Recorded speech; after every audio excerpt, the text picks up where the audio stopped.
In 1994, a farmer in southeastern Turkey was plowing his field when his tractor hit something solid.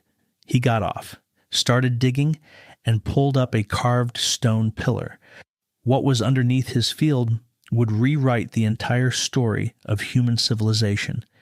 And 12,000 years ago, someone had buried it there on purpose, under tons of debris. We still do not know why.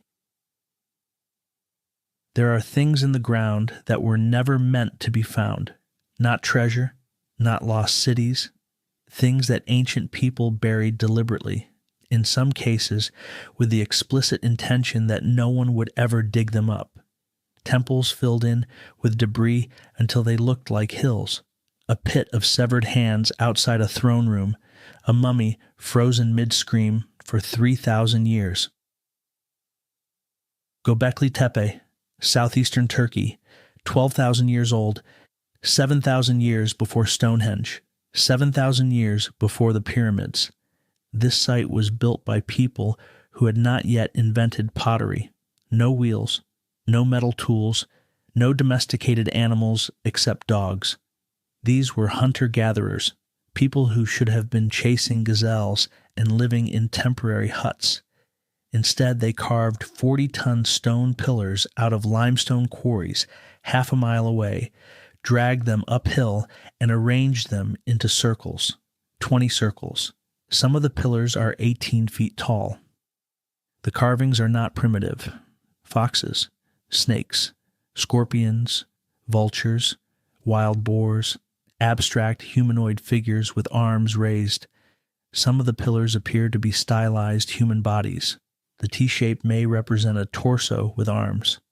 The stonework is so sophisticated that it should not exist at this point in human history. And then, around 8,000 BC, someone buried it, not collapsed, not abandoned and taken over by nature, deliberately filled in, every enclosure, every pillar, thousands of tons of debris carried by hand dumped into these circles. They buried their own temple, on purpose. Why would you spend generations building the most sophisticated structure in human history and then bury it? The honest answer is, we do not know.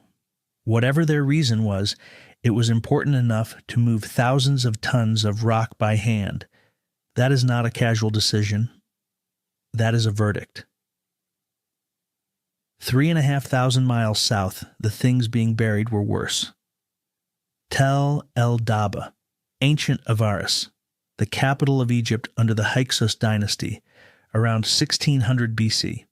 Archaeologists excavating a palace courtyard find 3 pits directly in front of the throne room. Inside, 16 severed human hands, right hands only, carefully arranged. The hands were all severed cleanly. The cut marks show they were removed from living or very recently dead individuals. The finger bones are intact.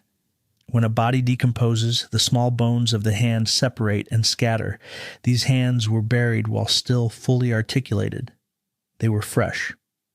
Ancient Egyptian inscriptions from this exact period describe a practice called the Gold of Valor. Soldiers presented the right hand of an enemy they killed, and in return they received gold. The hand was the receipt, the severed, bleeding receipt. This was not a secret ritual performed in a cave. This was done in front of the throne room, in daylight, as an official state-sanctioned reward system. Kill an enemy, cut off his right hand, bring it to the palace, get paid. 16 hands, in pits, outside the throne room. These are the receipts of 16 kills, buried as part of a ceremony that, for 16 individual people, was the last thing that ever happened to them. And for 3,600 years, the earth kept them quiet. 200 years later, the earth was keeping something else. 1881, a cache of royal mummies is discovered at Deir el-Bahari in Egypt. Among the pharaohs and queens, one mummy stands out because it is screaming. Not a metaphor. The mouth is stretched open to its anatomical maximum. The jaw is locked. The face is contorted in what looks exactly like a scream. For over 100 years, the explanation was simple: bad mummification. The jaw came unbound, the mouth fell open. Then in 2024, a team of radiologists performed a CT scan and found that the muscles of the face had contracted with such force so suddenly that they seized permanently. This was not a post-mortem accident. This was cadaveric spasm, the instantaneous stiffening of muscles at the moment of death. It only happens when someone dies in extreme sudden physical agony. The body locks into whatever position it was in at the exact instant of death. In this case, the position was screaming. This person, a woman approximately 48 years old, buried with royal honors, died in enough pain that her face is still showing it 3,500 years later. We do not know her name. We do not know what killed her, but we know exactly what her last expression was. 6,700 meters above sea level, the other side of the world. Mount Lulailako, Argentina-Chile border, 1999. An expedition led by archaeologist Johann Reinhard finds 3 children buried near the summit, perfectly preserved. Not skeletons, bodies. Their skin is intact. Their hair is still braided. Their faces are still visible, 500 years after they died. The Inca Empire performed a ritual called Capacocha when the empire needed to appease the mountain gods. After an eruption, a famine, the death of an emperor, they selected children. Children were considered pure, the most valuable offering possible. These 3, a 13-year-old girl known as the Maiden, a boy around 7, and a girl around 6, were brought from different parts of the empire. For months before the sacrifice, their diet changed.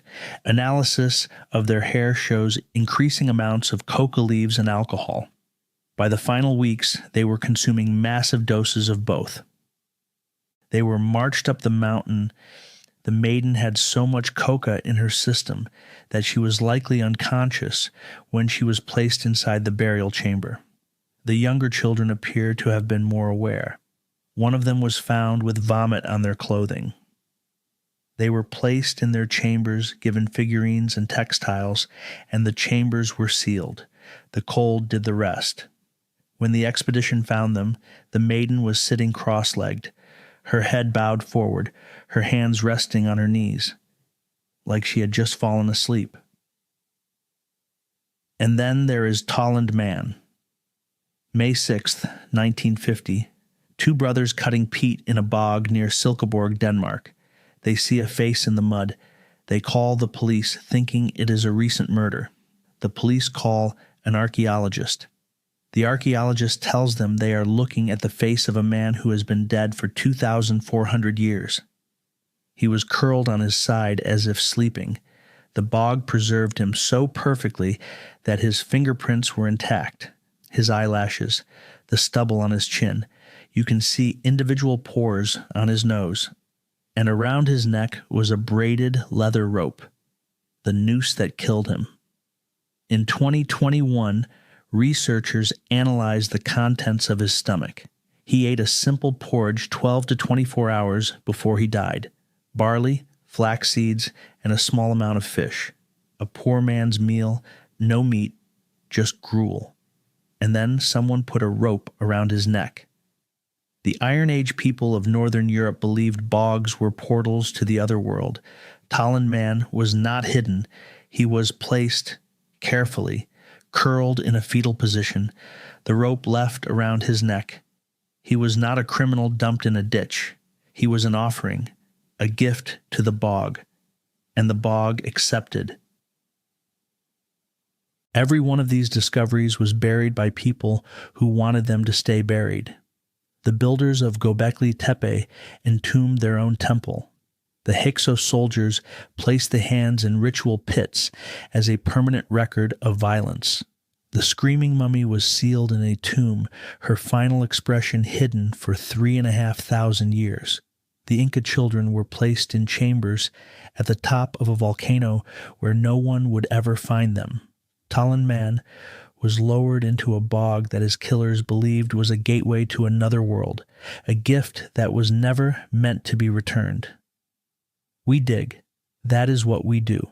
We have machines and radar and satellite imagery, and we are very good at finding things that were hidden.